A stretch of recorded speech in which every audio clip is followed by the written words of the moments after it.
Yeah, I mean, Kevin Mapp, notorious Anthony Richardson hater. So now we'll see who ends up being right on that. It's definitely possible that they could end up regretting it, but that offensive infrastructure is not great out there. When you spend that money, much money on a guard, and you don't build around it. Besides that, it's some issues, but we'll see what it looks like out there. And clowns are pretty scary, also. So we'll see what happens with Richardson and Brady being done. I think the NFL is more interesting when Brady's back, and to add him to that. And it's bad for the Broncos because Miami seems to be a team that would probably be fighting them for one of those wild card spots. So adding Brady to that team. I'm also not really a Tua believer. I think that last season they had that easy button, and once the teams kind of started to take that away from those RPO looks, is like, okay, well, now what do we move on to? And they had no answer for that. They couldn't run the ball, and Tua couldn't really push the ball vertically either. And also the concussion stuff with Tua. So I'm hoping for it just from a narrative standpoint. I think it'd be interesting, but I think it's unlikely. I'd say it's like 95% Brady's done.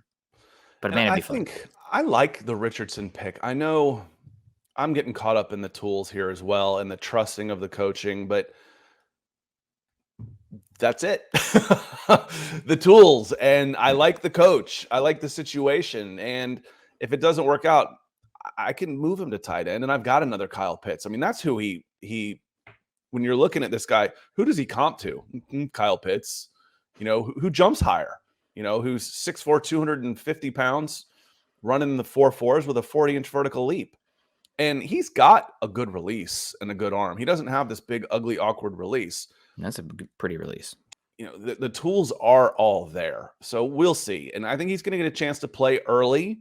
He might not start, and he may throw one for every two passes that Gardner Minshew throws in the first couple games. But by the time we're talking, Frankfurt, Germany, he might be the starter, and it could be real interesting to watch him play.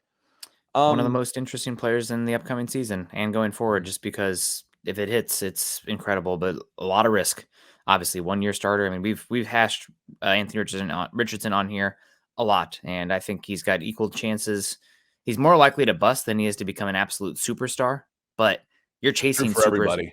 That's true. Yep, that's true. But for a quarterback, at least me speaking, you're chasing superstars. I'm not Yep. looking to draft Mac Jones in the first round. Like, miss me with that. I'd rather flame out entirely than use a first round pick on, just a single bunting to get on at the quarterback position. That's not my style.